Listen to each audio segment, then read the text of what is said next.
Bonjour à tous et bienvenue dans cette suite de vidéos d'apprentissage de création de tableaux de bord. Donc je vous avais promis, donc la fois passée, je vous avais montré comment, je vous avais montré ce tableau de bord de gestion des stocks.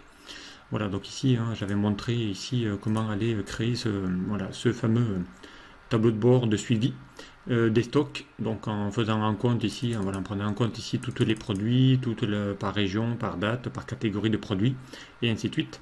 Voilà, donc je vous avais, donc j'allais ici, je vous avais promis que je vous apprendrais pas à pas à le créer, donc en partant de rien, et de le faire pas à pas. Et bien la méthode que je vais utiliser pour créer ce tableau de bord donc sera presque identique à tous les tableaux de bord que je peux créer ou que j'ai pu créer. Donc eh bien j'applique toujours la même méthodologie.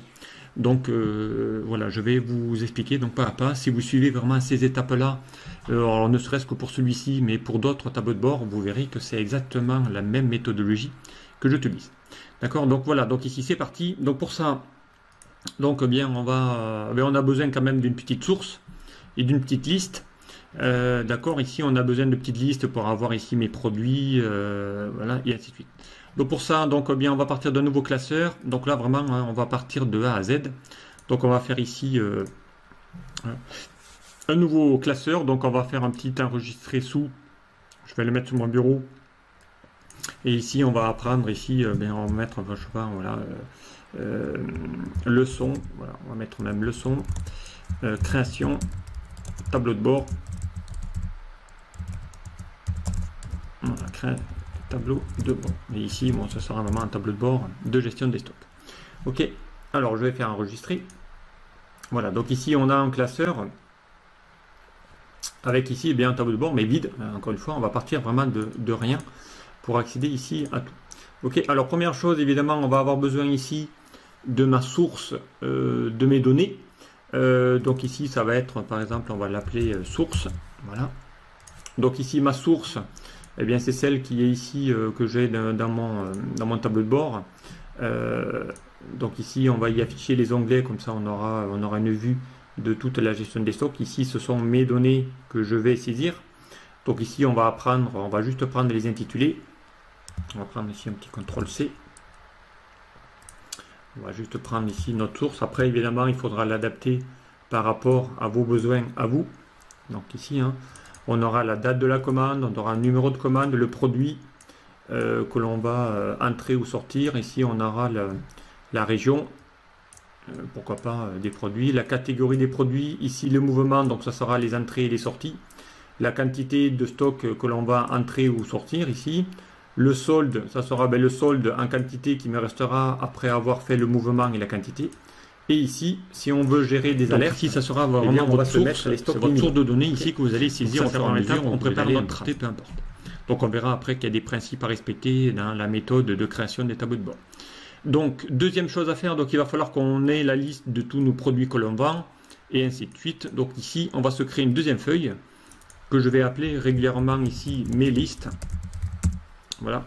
Et à l'intérieur, donc ici, je vais y mettre toutes les listes que j'ai besoin pour aller soit alimenter ma source.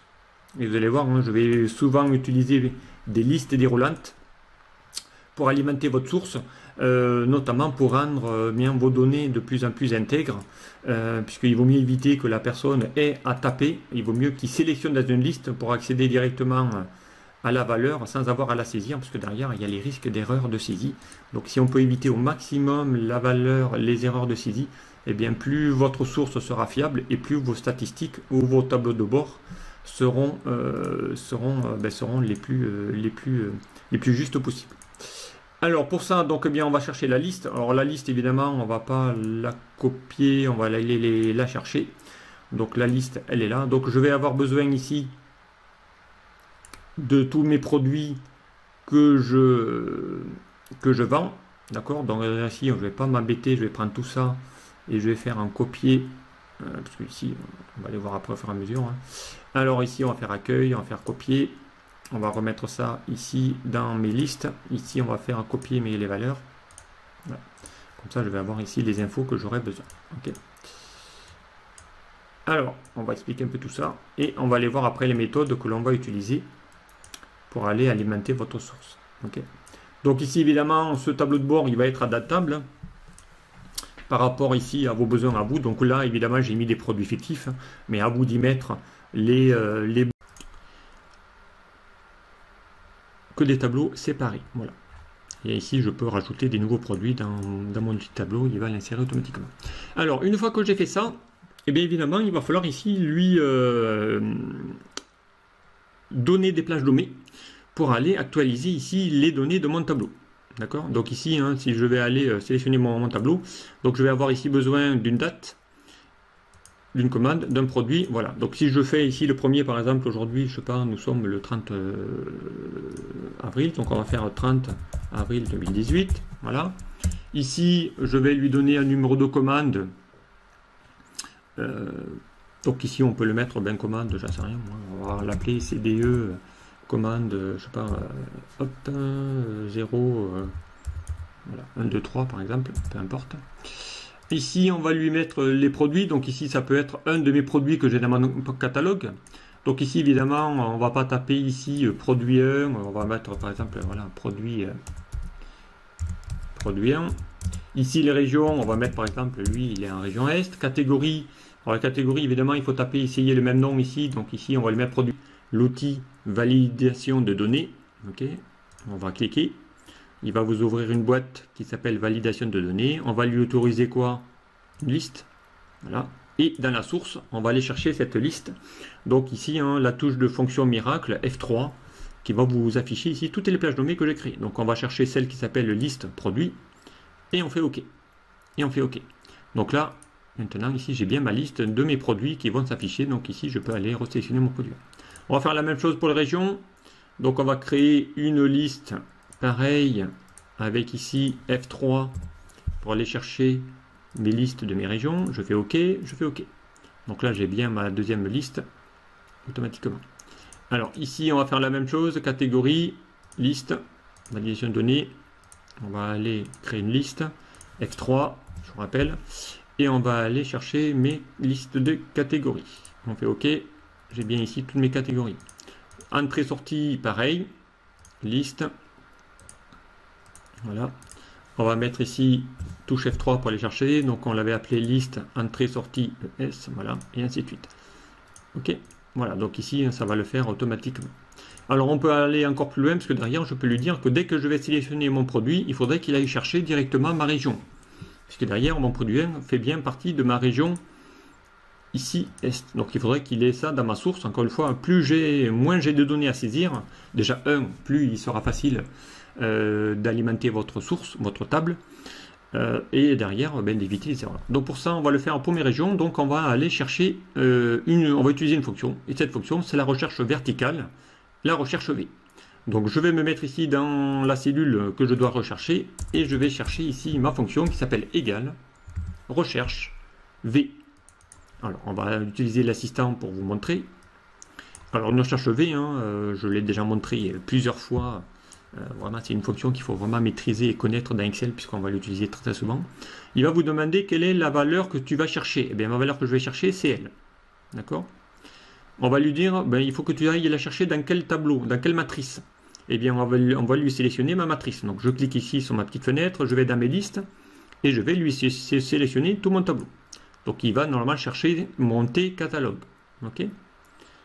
Ensuite, il va vous demander quel est le numéro d'index colonne de la valeur que tu dois aller chercher. Ici, on est en train d'aller chercher les régions.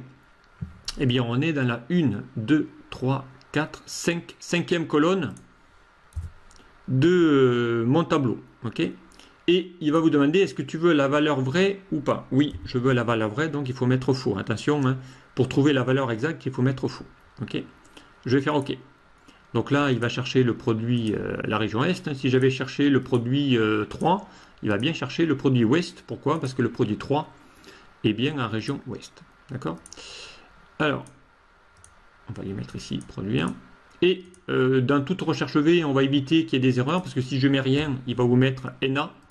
Voilà, donc là, c'est pas très très joli. Donc du coup, hein, pour éviter ça, on va lui mettre un 6 erreurs. 6 erreurs. on va lui dire, ben, si tu vois qu'il y a une erreur, tu vas d'abord afficher la valeur et après tu mettras la valeur s'il y a une erreur. Donc pour ça, on va cliquer dans valeur s'il y a erreur et là, on va lui mettre un petit chat vide en lui disant OK. Voilà, donc ici, comme ça va. Comme ça, quand je mets plus rien, ben, il y aura plutôt un champ vide dans votre source plutôt que de mettre ENA. OK. On va faire la même chose pour la catégorie. Donc on va faire égal, recherche V. Il va toujours aller devoir chercher mon produit. Dans quoi? Dans ma matrice. Bon, ma matrice, c'est toujours mon T. Voilà. Catalogue. On va lui demander d'aller chercher le numéro d'index. Donc la catégorie qu'il doit aller chercher, c'est la 1, 2, 3, 4, 5, 6, 6e colonne. On veut la valeur exacte. D'accord? Et je ferme ma recherche V. D'accord? Et dans le doute, je mets un petit si erreur pour éviter toutes les erreurs. Sinon, je mettrai un champ vide. Voilà, donc catégorie B, il va le mettre. Si je vais chercher mon produit 5, c'est bien région nord, catégorie A, on va vérifier. Produit 5, c'est bien catégorie nord, région nord, pardon, catégorie A. Ok, on continue. Donc les mouvements, là, ben, c'est nous qui devons les saisir. Ok, peu importe. Les quantités, c'est eux qui vont les saisir. Et on va devoir aller chercher le stock minimum de mon produit 5. Donc là, pareil, égal. Recherche V, on va lui demander d'aller chercher cette valeur, toujours à partir d'une table source qui sera ici, d'accord, et on va lui dire d'aller chercher mon stock minimum, donc il se trouve à la 1, 2, 3, 4e colonne, donc on va lui mettre ici 4, et on veut toujours la valeur exacte, voilà. Et évidemment, lui aussi, s'il ne trouve pas, on va mettre un si erreur, ça va éviter les oublis, voilà. Hop. Voilà, 650. Donc si je vais chercher voilà, un produit 10, produit 10, c'est bien région Est, c'est bien en catégorie B, voilà, et il a comme stock minimum 550. Donc on va aller vérifier. 550, j'étais à quel produit? 10. Produit 10, voilà. Donc il avait bien 550, région Est, catégorie B. Voilà. Donc on va remettre le produit 1, pourquoi pas, peu importe. Ok, voilà, donc ici, hein, il va aller chercher tout ça directement. Ok. Alors maintenant, il va falloir qu'on aille ici faire mon petit solde. Donc le solde, il faudrait qu'il se calcule automatiquement à partir ici de mon produit en question. Donc tu vas chercher le solde, le produit. Si tu vas avoir ici qui est entré, eh bien tu vas rajouter. Si c'est sorti, eh bien tu vas retrancher ma quantité qui est là. Et donc tu vas avoir ton nouveau solde. Il va falloir évidemment qu'on parte aussi d'un solde initial qui va être ici défini. Ok. Alors pour calculer le solde, donc il va falloir qu'on lui dise qu'il aille chercher à partir d'un produit, qu'il aille chercher mon solde initial. Donc on va déjà commencer la fonction simple et après on verra comment on va pouvoir ici le rattacher. Donc pour ça on va utiliser une fonction qui s'appelle SOMMSI, parce qu'il va falloir qu'il fasse une somme. SOMMSI ensemble. Ok. Donc il va vous demander ici d'aller sélectionner la plage. D'accord? Alors la plage, elle va être quoi? Ça va être en fonction ici de mes quantités. Donc ici il va demander la plage de la somme. Donc ici il va falloir qu'il aille à chaque fois chercher toutes les quantités correspondantes. Donc ici on va lui dire d'aller chercher les quantités. Alors attention, on va éviter, comme on est un outil tableau, d'aller sélectionner ici la somme des quantités. Donc il va falloir qu'il aille le mettre plutôt, on va lui dire ici qu'il aille chercher ça en G2, 2 points, on va la plage, hein, G2, ok. On va lui bloquer ici la ligne 2, donc c'est-à-dire qu'il doit commencer de la ligne 2, mais il doit aussi le faire après. Donc ici on va lui mettre un petit $, donc on va faire ici un petit F4, voilà, F4, qui va lui bloquer la colonne. On lui débloque la deuxième plage, puisque derrière, il va falloir qu'il aille le vérifier sur tout le reste de votre tableau, ok. Ensuite, il va vous demander la plage de mes critères. Donc évidemment, mes critères, il va falloir qu'il le fasse, cette somme, uniquement pour les produits. Donc ici, les produits se trouvent en C2. Donc là aussi, il va vous mettre les en-têtes, mais on va lui changer en lui mettant un C2, 2 points C2. En lui bloquant lui aussi, donc on va se mettre sur le premier, F4, pour lui bloquer les lignes et lui débloquer donc tout le reste. Donc ici on va lui dire de le faire à partir de la première ligne, mais tu vas le faire sur toutes les autres lignes. Ok, ça c'est ma plage. Ok, ensuite il va vous demander quel est le critère 1. Et bien le critère 1, donc ça sera ici mes entrées. Donc ici, il va falloir lui dire sur les produits, d'accord, où il y aura ici mes entrées, donc automatiquement. Alors, donc ici, il va falloir lui dire à partir ici de mes produits, hein, peu importe. Donc ici, ça sera toujours à partir de là, hein, voilà, de mon produit, d'accord. Et il va falloir ici lui dire, pareil, il va falloir qu'on aille faire une plage 2. Donc la plage 2, ça sera quoi? Encore une fois, ça sera ici à partir de ma colonne F. Donc là, ici, pareil, mon critère 2, ça sera eh bien, en fonction, soit c'est des entrées, soit c'est des sorties. Donc là, on va faire la même chose. On va lui dire ici qu'on est en F2. Donc voilà. Et 2 points, puisqu'il va falloir qu'il le fasse aussi sur les deux autres. F2, F2. Avec ici, on va lui bloquer en faisant F4. Voilà, les $. Aussi. Et là, mon critère 2, ça sera évidemment, il faut qu'il le fasse sur le mot entrée. D'accord? Voilà. Et on valide. Donc là, il va mettre 10, ce qui est normal. D'accord? Donc ça, c'est juste pour les entrées. Maintenant, il va falloir que lui dise, si c'est une sortie, il faut qu'il retire. Donc pour ça, on va faire, ça c'est que pour les entrées, donc on va faire un petit CTRL-C de cette fonction. Ici, on va lui dire, eh bien, s'il y a des entrées, il va falloir que tu refasses la même chose, mais en lui faisant les sorties. Ok? Et je valide. Ok? Voilà. Donc ici, hein, ça sera toujours le solde. D'accord? Ça marche? Voilà. Donc ici, hein, ça va le faire. Donc si je mets sortie, bien évidemment, il va mettre au moins 10, hein, puisque ça sera mon solde moins 10. Hein, voilà. Entrée, pareil. Si ce n'est que là, dans mon solde, je n'ai pas pris en compte encore, dans cette formule-là, je n'ai pas pris en compte mon solde initial. Donc il faudrait que je lui dise d'aller chercher le solde initial en fonction du produit. Donc encore une fois, on va lui dire d'aller ici faire une petite recherche V. Donc ici, hein, devant, on va encore cumuler en lui disant, fais-moi une recherche, va me rechercher, toujours à partir de mon produit. D'accord? Ici, on va lui dire dans quel tableau, toujours dans ma tableau des catalogues. Ok? Et ici, on va lui dire d'aller chercher dans mon numéro d'index colonne, donc c'est deuxième colonne, le solde initial. On voudra toujours la valeur 0. Ok? Et à ça, je dois rajouter mon solde d'entrée et retirer mon solde de sortie. Voilà, donc ici je valide. Voilà, donc là, il va vous mettre 5010. Pourquoi 5010? Donc ici, on va mettre ici des bons formats. Voilà. Pourquoi 5010? Parce que, eh bien, en produit 1, j'avais ici 5000 de stock initial. Et donc, eh bien, plus 10, hein, il va bien faire 5010. Ok? Si je vais ici chercher le produit, je sais pas moi, le produit 5, voilà. Alors lui, il est à 6010. Pourquoi? Parce que certainement que mon produit 5 était à 6000. Je vais chercher mon produit 6 qui lui est à 2000.